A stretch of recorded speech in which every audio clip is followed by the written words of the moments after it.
non sentirà mai più, che si raccontano. La prima cosa che ho letto di Azzeni è stato l'Apologo del giudice bandito ed è stata un'esperienza, come dire, molto intensa. Intanto ho scoperto che si poteva ambientare un romanzo storico in Sardegna e quindi romanzo storico non era soltanto Ivanhoe, non erano soltanto Riccardo Cuor di Leone, le crociate, insomma c'era un pathos e una prospettiva storica nella narrativa che si poteva applicare con esiti letterari entusiasmanti alla nostra terra. Crescendo poi e cominciando a fare il giornalista, in particolare nelle pagine della cultura, mi sono reso conto che il ruolo di Azzeni era stato non solo quello del narratore, ma quello del capostipite. È stato un grande eversore di certi canoni narrativi, fino ad arrivare a Bellas Mariposas, ovviamente. E ricordo quasi con un sorriso di tenerezza, come quando lessi Bellas Mariposas ancora qualcuno storceva il naso, non tanto per le parolacce, quanto per questo registro linguistico così casual, così assolutamente poco solenne, poco letterario, così vero, in sostanza. Guardava le barche che uscivano, con occhi che avresti detto di amante dei paesi romantici, e invece controllava gli equipaggi e molti visi di chi si preparava a uscire si voltavano a guardarlo, seduto sopra la loro testa, 100 metri più in alto, che controllava tutto come un buon padrone. Sergio Azzeni non l'ho mai incontrato personalmente. Ho incontrato il mare in cui si è perduto, questo sì. E quando ho incontrato quel mare l'ho conosciuto un po' di più, oltre tutta la sua letteratura. Ritengo che lui sia stato un po' come una spada nella narrativa degli autori sardi. C'è un cambiamento, una burrasca, un maestrale, quei venti che lui tanto ha amato e quelle onde che lui ha tanto amato. Ecco, la sua narrativa è questo.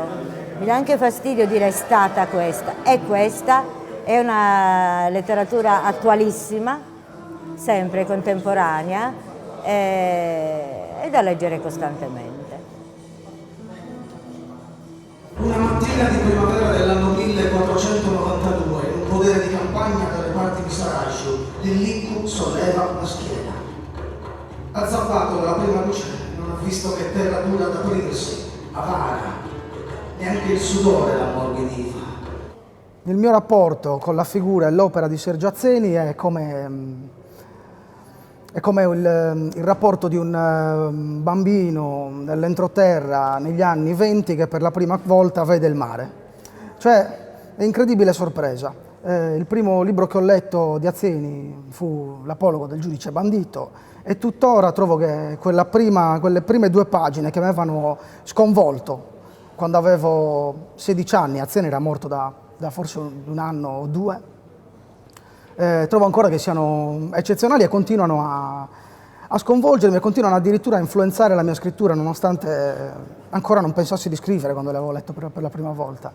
Mi è mai capitato di dare un'occhiata di strada ai resoconti giornalistici di fiere e mostre del libro, o dibattiti sul destino dell'editoria, o peggio, di partecipare a qualcuna delle suddette cerimonie rituali stagionali.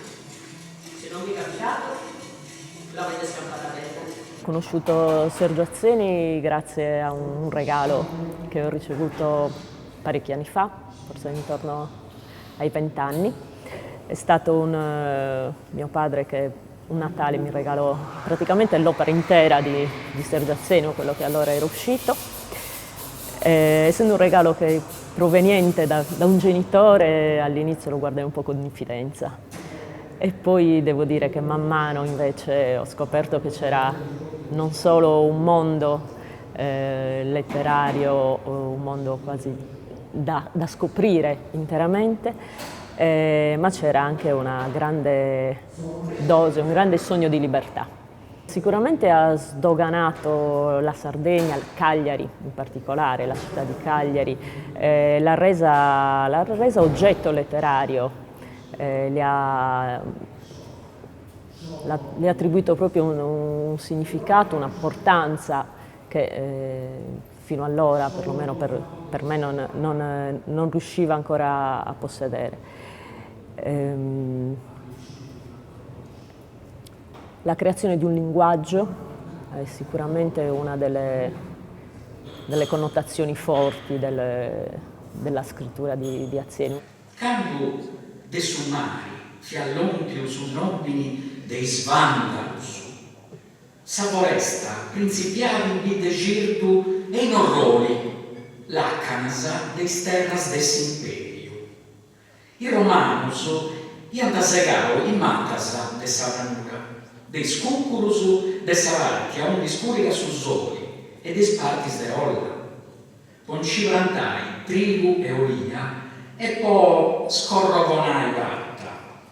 Scetti, ollo e bratta, movendi vosetti arrugas all'onchi antacale e venianta carrigausu in isnatius de Roma. Bammetta de Castellu, s'opera de Azzeni, però in su matessi tempus bammetta de totus a Sardinna. E per questo io mi sono abbizzato che totus os sardos la potten leggere commente che sia un conto de sa Sardinna intrea, non solo un conto, non pezzi, un conto castellario. Ha incominciato a scrivere de Sardinna, di una Sardinna differente dai cussa chi piaget a sos sardos, ma mascamente a sos continentales. Isse non ha scritto contor de murettos a Petrasicca, ha scritto atteros contos differentes e ha incominciato a tenere una visione de sa Sardinna che poi è crescita in custor 20 anni, metta gente, io so uno de sormetta che sono iscriende, hanno sicchito questo modo di dire sa Sardinna, che non è solo sa disamistate, che non è solo sa pastorizia, che è importante chi beste, ma non è l'unica realtà che beste in Sardegna. E questo secondo me lo devi mormetta a Sergio Azzeni. Sono forte io, la vita all'aria aperta mi ha fatto robusto e il manicomio non mi ha indebolito. Lo sanno gli infermieri che quando mi vengono gli attacchi, come Dio li manda, questo Dio di merda che mi manda gli attacchi e non mi ha mai mandato denari, ne ha preso 3 o 4 gli infermieri prima che si possano fermare. Il mio rapporto con Sergio Azzeni è iniziato fin dalle superiori perché avevo un professore che ci fece studiare alcuni racconti. È un rapporto molto particolare perché io fin da piccolo ero attratto dalle storie abbastanza, come dire, dagli emarginati, dagli sconfitti. Tonino Capone l'ha fatto.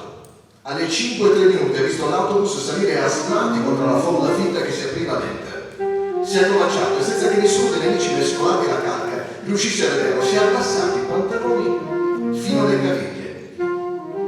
Quando il 5 è arrivato alle spalle, proprio in cima alla salita, Tonino era solo al centro della via.